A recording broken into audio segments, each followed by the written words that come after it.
Good morning class. কেমন আছো? আবার চলে এলাম আমি তোমাদের সুস্মিতা ম্যাম। লাইফ সায়েন্সের ক্লাস 10-এর ফার্স্ট চ্যাপ্টারে আমরা আগের দিন কতটা ছিলাম বলো তো? প্রাণী হরমোন সম্বন্ধে পড়েছিলাম, তাই তো? ক্লাসটা দেখেছো তো? আচ্ছা, কারোর কোনো প্রবলেম নেই? কোনো প্রবলেম থাকলে বলতে পারো। চলো, আজকে আমি বলেছিলাম যে প্রাণী হরমোনে আমরা প্রাণী হরমোন বলেছিলাম, তাই তো? প্রাণী হরমোনটা কি, হরমোনের বৈশিষ্ট্য আমরা জেনে এসেছি, এর উৎস কি, কাজ কি, এইসব। এবং তার সঙ্গে আমরা গ্রন্থি সম্বন্ধে কি জেনেছিলাম, যে অন্তঃক্ষরা গ্রন্থি কি, বহিঃক্ষরা গ্রন্থি কি, তাই তো ক্লাস? এবং বলেছিলাম তাহলে আজকে যেটা শুরু হবে, আজকে কি শুরু হবে বলো তো? আজকে হবে যে মানবদেহে অন্তঃক্ষরা গ্রন্থি এবং তা থেকে ক্ষরিত হরমোনগুলো আমরা জানবো। আমরা আগের দিনই বলেছিলাম যে অন্তঃক্ষরা গ্রন্থিগুলো কি কি ছিল, আমরা পরপর একটু জেনে নিই। দেখো, আমাদের কি কি গ্রন্থি পড়বো। অন্তঃক্ষরা গ্রন্থিতে অনেকগুলো আছে, এবার তোমাদের কি কি পড়বে তোমরা। প্রথমে যেটা পড়বে, 1 নম্বর অন্তঃক্ষরা গ্রন্থি, যেটা হচ্ছে হাইপো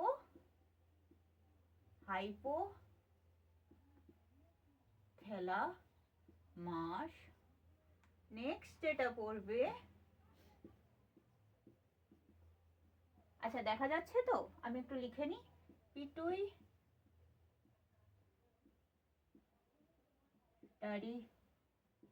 গ্রন্থি। আর কি পড়বো? থাইরয়েড গ্রন্থি।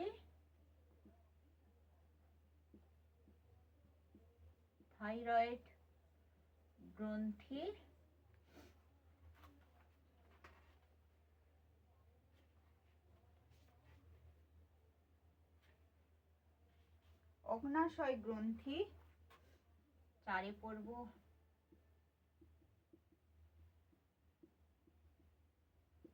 অগ্নাশয়। 5-এ পড়ব জনন গ্রন্থি,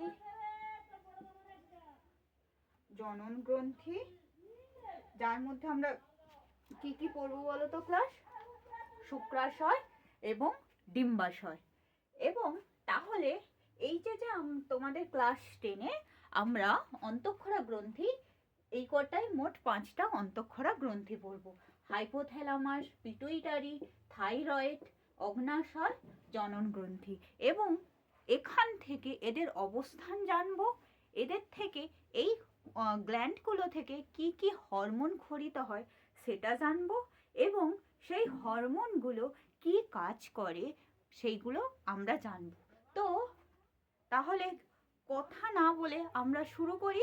ফার্স্ট যেটা আছে কি বলো তো? আচ্ছা দেখা গেছে, ফার্স্ট যেটা আছে সেটা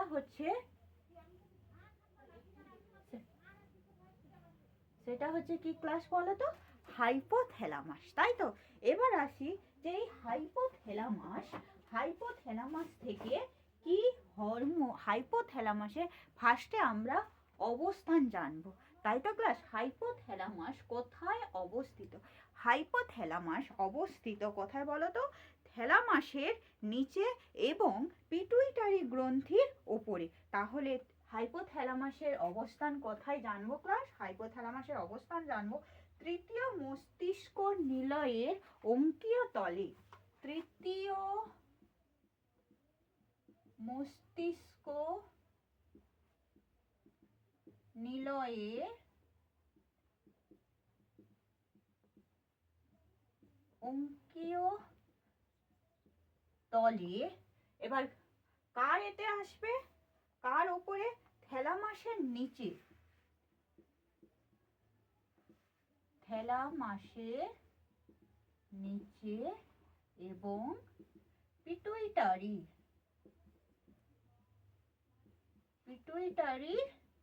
পিটুইটারি গ্রন্থির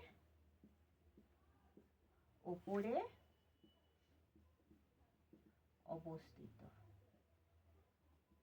অবস্থিত হলো। আচ্ছা দেখা যাচ্ছে, দেখো যে তৃতীয় মস্তিষ্ক নিলয়ের অঙ্কীয় তলে, থ্যালামাসের নিচে এবং পিটুইটারি গ্রন্থির ওপরে অবস্থিতকে হাইপোথ্যালামাস। এবার দেখো এখানে আমরা দেখতে পাচ্ছি যে পিটুইটারি গ্রন্থির ওপরে অবস্থিত, এই জিনিসটা একটু খেয়াল করো যে এবার যে পয়েন্টটা হবে যে হাইপোথ্যালামাসকে বা হাইপোথ্যালামাসকে আমরা কি নামে জানবো ক্লাস? হাইপোথ্যালামাসকে আমরা সুপ্রিম কমান্ডার, সুপ্রিম কমান্ডার বা সর্বোচ্চ প্রভুগ্রন্থি,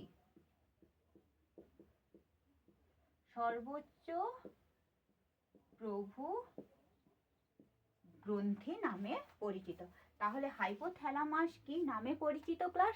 হাইপোথ্যালামাস সর্বোচ্চ প্রভু গ্রন্থি বা সুপ্রিম কমান্ডার নামে পরিচিত। কেন জানো তো ক্লাস? এই যে হাইপোথ্যালামাস থেকে যেসব হরমোন নিঃসৃত হয়, যেসব হরমোন ক্ষরিত হয়, সেগুলো পিটুইটারি গ্রন্থির হরমোন ক্ষরণকে, পিটুইটারি গ্ল্যান্ড থেকে ক্ষরিত হরমোনেরকে কন্ট্রোল করে। তাই জন্য হাইপোথ্যালামাসকে আমরা প্রভু গ্রন্থি, সর্বোচ্চ প্রভু গ্রন্থি বা সুপ্রিম কমান্ডার নামে জানবো।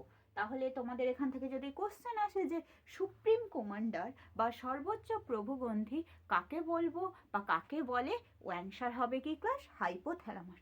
এবার আসি, তোমাদের যদি কোশ্চেন আসে যে হাইপোথ্যালামাসের অবস্থান কি? তৃতীয় মস্তিষ্কের নিলয়ের অঙ্কীয় তলে, পিটুইটারি গ্ল্যান্ডের ওপরে এবং থ্যালামাসের নিচে অবস্থিত হচ্ছে হাইপোথ্যালামাস। ক্লিয়ার হলো ক্লাস?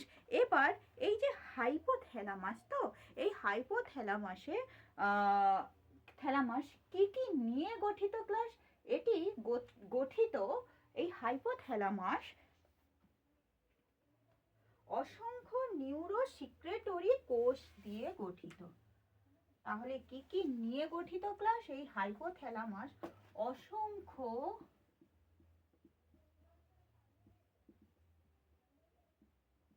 নিউরো সিক্রেটরি কোষ নিয়ে গঠিত, তাই তো? তাহলে হাইপোথ্যালামাসে আমরা বৈশিষ্ট্যগুলো দেখলাম। হাইপোথ্যালামাস অসংখ্য নিউরো সিক্রেটরি কোষ নিয়ে গঠিত। তাহলে এবার নিউরো সিক্রেটরি কোষ নিয়ে গঠিত মানে এখান থেকে কি নিউরো হরমোন ক্ষরিত হবে। তাহলে নিউরো হরমোন ক্ষরিত হয়। এইগুলো যেমন কি ক্লাস? আমরা একটু পরেই জানবো, শুধুমাত্র দেখে নাও। এডিএইচ আর অক্সিটোসিন। তাহলে এবার দেখো, আমি পরপর কিন্তু পয়েন্ট আকারে তোমাদেরকে লিখে দিলাম। দেখো যে হাইপোথ্যালামাসের অবস্থান জানলাম, হাইপোথ্যালামাসকে কি নামে ডাকা হয় সেটাও জানলাম, এটা কি দিয়ে গঠিত সেটাও জানলাম, যে অসংখ্য নিউরো সিক্রেটরি কোষ নিয়ে গঠিত হয় হাইপোথ্যালামাস, এবং হাইপোথ্যালামাসের নিউরো হরমোনও ক্ষরিত হয়, নিউরো হরমোনও ক্ষরিত হয়, যেমন কি এডিএইচ এবং অক্সিটোসিন। এবার যেটা আসি ক্লাস, যে এই হরমোন, নেক্সট আমরা যেটা পড়বো যে হাইপোথ্যালামাস থেকে কি কি হরমোন ক্ষরিত হয় এবং তাদের কাজ কি বা মানব দেহে তাদের ভূমিকা কি। দেখো, আচ্ছা এইটা একটু দেখে নাও, আমি মুছে দিব, দিয়ে তোমাদেরকে কি করব বলো তো, ছকের আকারে আমি করিয়ে দিব, সেটা তোমরা একটু নোটস করে মুখস্থ করে নিবে, একটু দেখে নিবে। আচ্ছা, দেখা হয়ে গেছে ক্লাস? দেখে নিয়েছো? চলো আমি তাহলে মুছে দিই।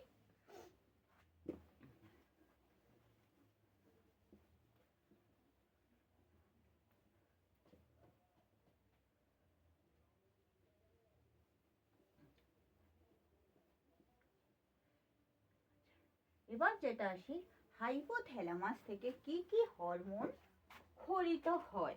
আমরা তো দুটো হরমোন জানলাম, কারণ আমি তো একটু আগেই বললাম যে নিউরো হরমোনও ক্ষরিত হয়, এডিএইচ এবং আর কি অক্সিটোসিন। এছাড়াও কি কি হরমোন ক্ষরিত হয় দেখো ক্লাস, এ আর এইচ। আচ্ছা, তাহলে এইটা জানলাম কি, এ আর এইচ। এক নম্বরে কি জানলাম একটু দেখে নাও। হ্যাঁ, এক নম্বরে জানলাম ক্লাস কি এআরএইচ, যার নাম কি class? Adreno corticotropin releasing hormone. Adreno corticotropin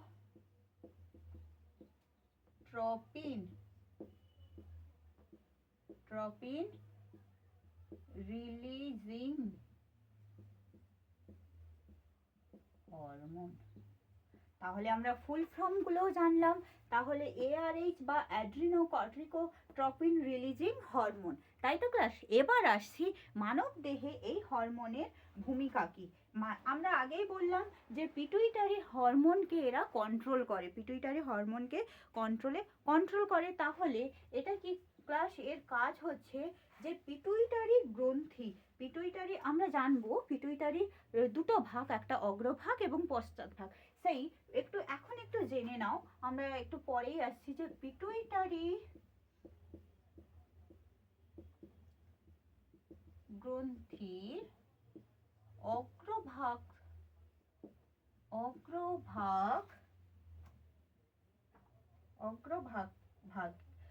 থেকে যে ACTH হরমোন ক্ষরিত হয়, সেইটা ক্ষরণে উদ্দীপিত করে। তাহলে এটার কাজ জানলাম।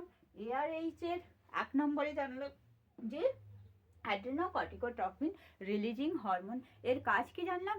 ACTH ক্ষরণে উদ্দীপিত করা। নেক্সট জানবো ক্লাস সেকেন্ড 2 নম্বর জানবো কি ক্লাস? 2 নম্বর যেটা জানবো সেটা হচ্ছে GnRH,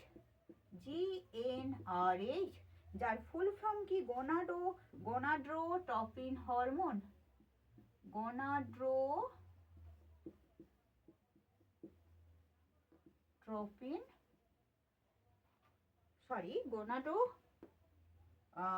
GnRH মানে ক্লাস, আচ্ছা আমি RH টা লিখলাম না, হ্যাঁ RH এর ফুল ফর্ম মানে এটা জানবে, RH মানে রিলিজিং হরমোন, তাহলে গোনাডোট্রপিন রিলিজিং হরমোন, বোঝা গেছে? তাহলে এর কাজ কি ক্লাস? এর কাজটা আমরা কি জানবো যে GnRH এর কাজ কি ক্লাস? পিটুইটারি যে অগ্রখণ্ড মানে পিটুইটারি অগ্রখণ্ড থেকে নিঃসৃত দুইটা হরমোন কি কি? FSH এবং LH হরমোন ক্ষরণে উদ্দীপিত করে,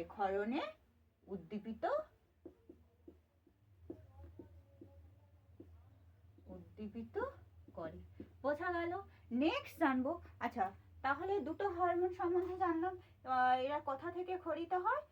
হাইপোথ্যালামাস থেকে, তাই তো ক্লাস? হাইপোথ্যালামাস থেকে। নেক্সট কি আছে?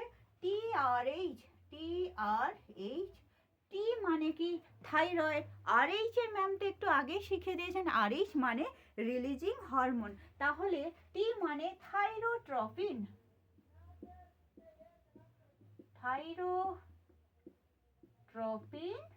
রিলিজিং হরমোনটা আমি লিখলাম না, আমি কমা দিয়ে চলে গেলাম, থাইরোট্রপিন রিলিজিং হরমোন। তাহলে এর কাজটা আমরা কি জানবো ক্লাস? এই যে এর কাজটা যে TSH ক্ষরণকে উদ্দীপিত করে, TSH ক্ষরণকে উদ্দীপিত করে, বোঝা গেল? দেখো এইগুলো কিন্তু প্রত্যেকটাই কিন্তু পিটুইটারি গ্ল্যান্ড থেকে কিন্তু নিঃসৃত হয়, এটা মনে রাখবে, কারণ হাইপোথ্যালামাসকে আমরা একটু আগেই জানলাম যে সুপ্রিম কমান্ডার বা সর্বোচ্চ প্রভু গ্রন্থি বলা হয়। এবার বোঝা গেছে তো যে কেন বলা হয় সেইটা, যে এই যে যতগুলো হরমোন আপাতত আমরা 3টা হরমোন দেখলাম, এরা প্রত্যেককেই কিন্তু পিটুইটারি গ্ল্যান্ডে যে পার্টিকুলার একটা হরমোনকে ক্ষরণে এরা কি করছে? উদ্দীপিত করছে, তাই তো?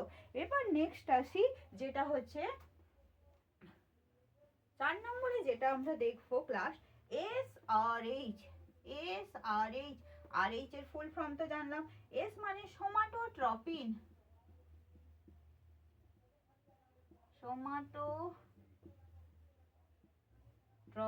Releasing hormone. তাহলে SRH এর কাজ কি হবে? STH এর ক্ষরণকে বা GH এর ক্ষরণকে উদ্দীপিত করবে। STH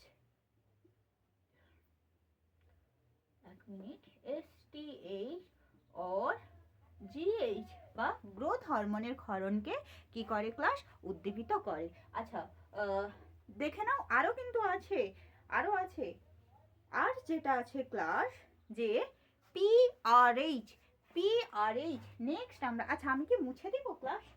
আমি মুছে দিচ্ছি, হ্যাঁ একটু দেখে নাও, আমরা 4টা হরমোন দেখলাম, হ্যাঁ আরও অনেকগুলো হরমোন আছে, প্রত্যেকটার আলাদা আলাদা কাজগুলো আমি লিখে দিচ্ছি, এগুলো একটু দেখে নাও। আচ্ছা, হয়ে গেছে? আমি একটু মুছে দিই। ঠিক আছে, চলো আমি মুছে নেক্সটগুলো দেখি।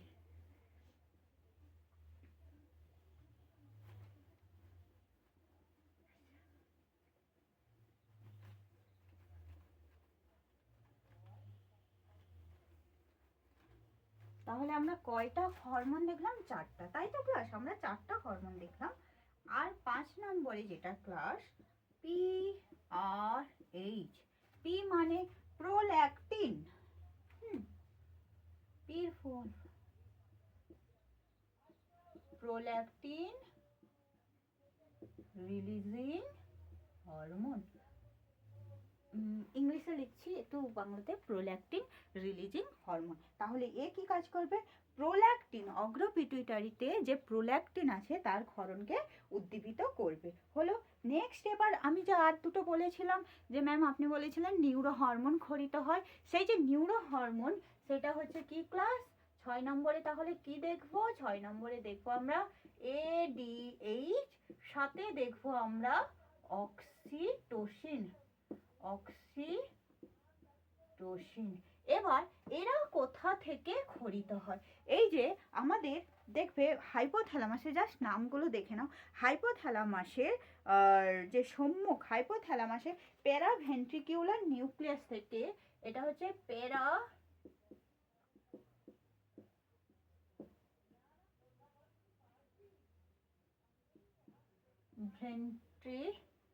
প্যারাভেন্ট্রিকিউলার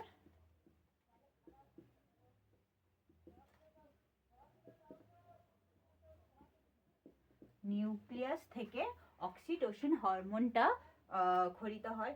আর এডিএইচ হচ্ছে সুপ্রা অপটিক নিউক্লিয়াস থেকে। তাহলে কি? সুপ্রা অপটিক নিউক্লিয়াস থেকে। এটা কোথা থেকে ক্ষরিত হয়? সুপ্রা অপটিক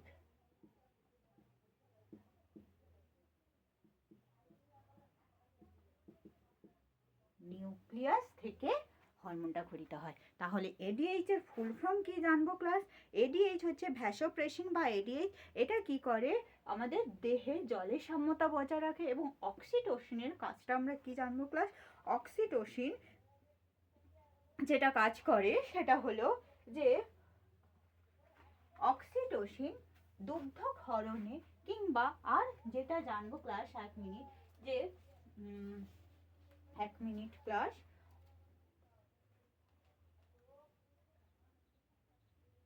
আচ্ছা, অক্সিটোসিনের কি কাজ হয় বলতো? যে সন্তান প্রসবের সময় জরায়ুর প্রাচীরের সংকোচন ঘটিয়ে, তাহলে জরায়ুর, যে সন্তান প্রসবের সময় জরায়ুর গাত্রে সংকোচন ঘটিয়ে সন্তান প্রসবে সাহায্য করে, এবং স্তন গ্রন্থির পেশির সংকোচন ঘটিয়ে দুগ্ধ ক্ষরণে সাহায্য করে। তাহলে কি ক্লাস? আমরা কি কি জানলাম? অক্সিটোসিন জরায়ুর প্রাচীরে সংকোচন ঘটিয়ে সন্তান প্রসবে, তাহলে এর কাজ কি জানলাম ক্লাস? সন্তান প্রসবে সাহায্য করে। আর একটা কাজ জানলাম, দুগ্ধ ক্ষরণে সাহায্য করে। বোঝা গেল? তাহলে হাইপোথ্যালামাস থেকে আমাদের মোট কয় ধরনের হরমোন ক্ষরণ হচ্ছে? মোট ক্ষরণ হচ্ছে 7 ধরনের হরমোন। এবং প্রত্যেকটার পার্টিকুলার কাজ কি বলতো? একটা কমন কাজ জানলাম, সেটা হচ্ছে যে পিটুইটারি গ্ল্যান্ডের হরমোন ক্ষরণে উদ্দীপিত করা। তাই তো? এবার বোঝা গেল যে ফার্স্ট পয়েন্টে আমরা বলেছিলাম যে হাইপোথ্যালামাসকে সুপ্রিম কমান্ডার কেন বলা হয়। বোঝা গেছে ক্লাস? ক্লিয়ার হয়েছে? আচ্ছা, তো ক্লাস আজ এতটুকুনি থাক। নেক্সট দিন আমরা পিটুইটারি গ্ল্যান্ড এবং থাইরয়েড গ্ল্যান্ড সম্বন্ধে জানবো। এবার ক্লাস একটা কথা বলি। আচ্ছা, এটা একটু দেখে নাও, মুছে দিচ্ছি। আচ্ছা, এখন আমরা কিছুদিন দেখছি যে আমাদের কোভিড-19 মতো একটা ভাইরাস, সে খবর আমরা, আভাস আমরা পাচ্ছি। সেটা কি ক্লাস? নিপা ভাইরাস, তাই তো? নিপা ভাইরাসের একটা আভাস আমরা পাচ্ছি। তো এই নিপা ভাইরাসটা প্রথম কোথায় দেখা যায় বলো তো ক্লাস? প্রথম দেখা গেছিল মালয়েশিয়ার একটা নিপা নামক গ্রামে এই নিপা ভাইরাসটা দেখা গেছিল। এবং যেহেতু ওই গ্রামে প্রথম এই রোগটা দেখা গেছিল, যেটা জ্বরের আকারে গৃহপালিত পশুতে দেখা গেছিল, সেটা কি শকুরের যে একটা সিমটমস দেখা গিয়েছিল, সেটা হচ্ছে নিপা ভাইরাস। যেহেতু ওই গ্রামেই প্রথম দেখা গিয়েছিল, তাই তার নামানুসারে নাম হয়েছিল নিপা ভাইরাস। এবার এটা বুঝতেই পারছো যে এনিম্যাল দ্বারা সংক্রামিত হচ্ছে। এবার যেটা আমাদের এখন যেটা দেখা যাচ্ছে যে বাদুড়ের দ্বারা সংক্রামিত হচ্ছে। তাহলে এর থেকে বাঁচার উপায় কি? আমরা চেষ্টা করব ক্লাস যে গাছের যে ফলগুলো থাকে, যেমন পেয়ারা বলো, কিংবা আমরা বাজার থেকে যে খেজুর কিনে খাই, ওইগুলো একটু এড়িয়ে চলবো। তাহলে ফলগুলো ম্যাডাম তাহলে কিভাবে এড়িয়ে চলবো? যেসব ফল দেখবে যে পাখিতে খেয়ে নিয়েছে কিংবা কোনো কিছুতে খেয়ে নিয়েছে, সেই ফলগুলো আমরা বাদ দিয়ে দিব। আমরা তো করতাম না যে অল্প বাদ দিয়ে তারপরে খেতাম, কিন্তু না ক্লাস, ওইটা টোটালি বাদ দেওয়া, এড়িয়ে চলা উচিত। এবং বাজার থেকে যেসব ফলগুলো কিনবো সেগুলো ভালো করে ধুয়ে পিল আপ করে, মানে ওই ফলের ছালটা ছাড়িয়ে তারপরে আমরা খাবো। তবে আর যেটা মোস্ট, এখন তো আমরা বাঙালি খেজুরের গুড়ের খুব মানে প্রচলন, আমরা খেজুরের গুড় খাচ্ছি। তো ক্লাস, তাহলে তোমাদের এখানে প্রশ্ন যে ম্যাডাম খেজুরের গুড় কি খাবো না? খেজুরের গুড় তোমরা নিশ্চিন্তভাবে খেতে পারো, কোনো অসুবিধা নেই। কিন্তু খেজুরের রস একদম খাবে না, এড়িয়ে চলবে, সবাইকে সুস্থ রাখবে। কেন খেজুরের রস খাবে না? সেটা হচ্ছে কি বলা ক্লাস বলো তো? খেজুরের গাছে খেজুরের যে রস বের করার সময় ভাতটা তো সারা রাত তো বাঁধা থাকে, আর সেটা তো ঢাকা অবস্থাতে থাকে না।